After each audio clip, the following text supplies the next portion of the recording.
Olá, economistas, professores, estudantes, bacharéis e todos que nos assistem na TV Economista. Eu prometi, na última edição, que falaria um pouquinho sobre a valorização da profissão partindo dos próprios economistas.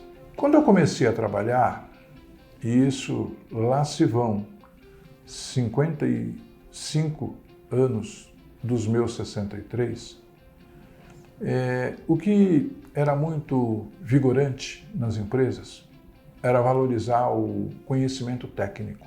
Então, quem era um bom técnico, ele conseguia emprego, enquanto alguém que tinha um conhecimento menor não conseguia. Já pelos anos 90, portanto há 30 anos, metade desse meu período de trabalho, nós encontramos uma situação diferente, que começava na época e que hoje vigora completamente. Quem é que consegue emprego? Nem sempre é o melhor técnico, mas é aquele que consegue conviver com os seus pares, sejam os seus colegas, como também pelos seus subordinados e com os seus chefes. Então, vale muito a chamada competência emocional, né? Que é algo que tem que haver, mesmo que a pessoa tenha uma competência técnica muito grande. Por quê? Porque hoje já não existe trabalho que seja individual. Todos os trabalhos hoje são coletivos. Pode ocorrer de ter uma influência maior de uma determinada pessoa no trabalho, mas ela precisa de outros para complementar. Então é exatamente isso que o primeiro pensamento de valorização. Como eu fui diretor do Sindicato dos Economistas durante quase 15 anos e presidente durante quase 8 anos, eu recebia muitos economistas em condições difíceis de empregabilidade. Pessoas que não estavam conseguindo mais se empregar. Então, basicamente, pelo menos o meu diagnóstico foi esse, conversando com as pessoas, havia dois grandes problemas.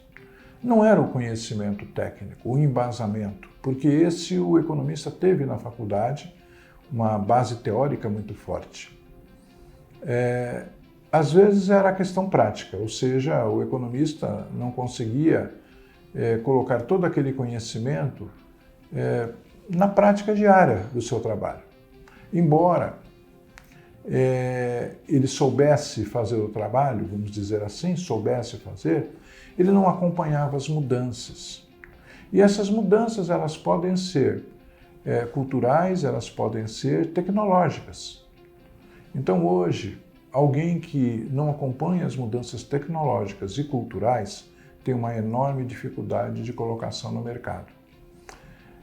Ao mesmo tempo, essa pessoa precisa ter esse outro lado que eu mencionei, que é o lado do diálogo com os seus colegas, os seus subordinados, os seus superiores hierárquicos. E muitas vezes a gente não encontra em profissionais assim. E eu não estou falando dos mais velhos apenas, eu também estou falando daqueles mais novos, daqueles que entram no mercado de trabalho, mas que não conseguem ter sintonia com a equipe em questão.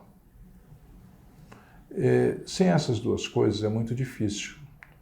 E aí a categoria perde, sabe? Por que a categoria perde? Porque vai se identificar que o economista não sabe trabalhar em equipe e que o economista não se adapta às novas realidades tecnológicas. Eu já ouvi isto de um grande empresário, dirigente de uma entidade sindical das empresas. Mas, na verdade, não é isto. Não é o economista que não se adapta, é o profissional que não se adapta.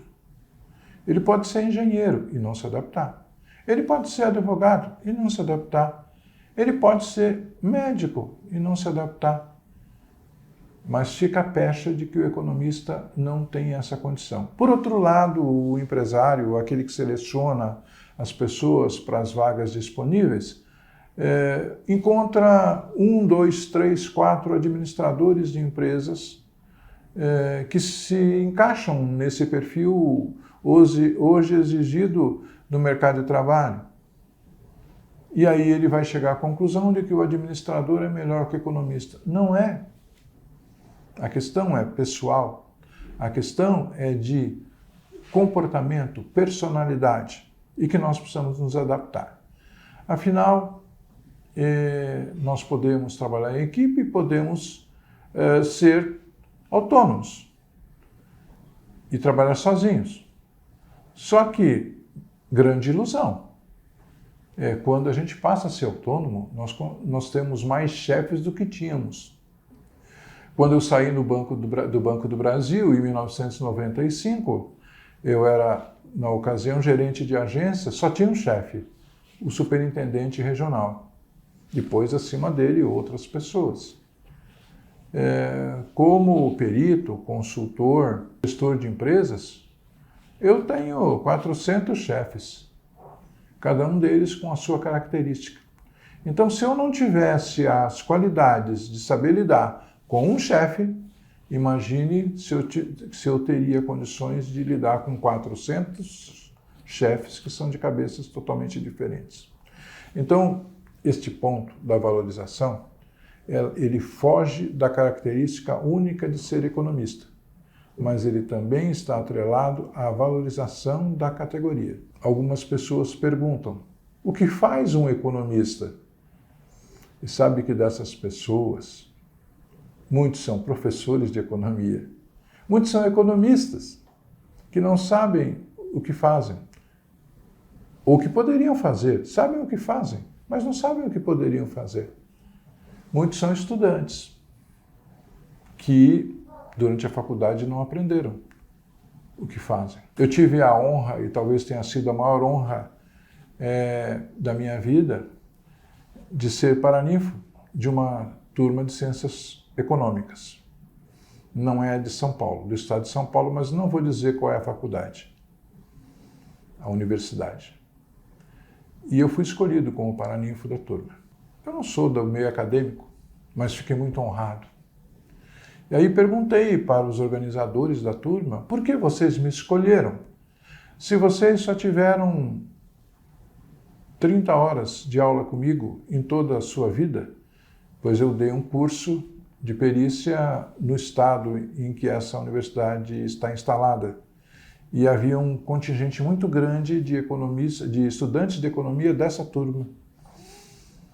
E aí a resposta foi assim, de todos os professores que nós já tivemos, você foi o único que nos indicou como trabalhar como economista.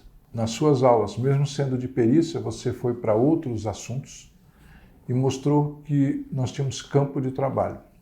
E por isso que nós te escolhemos. Então, penso eu que a gente deve ser sempre um pouco assim. Teoria é essencial, mas a prática, o contato com pessoas que são profissionais, lidam no dia a dia, também é necessário.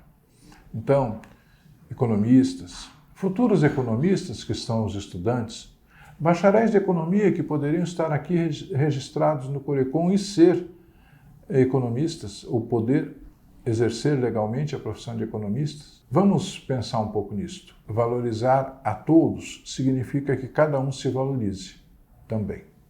Muito obrigado.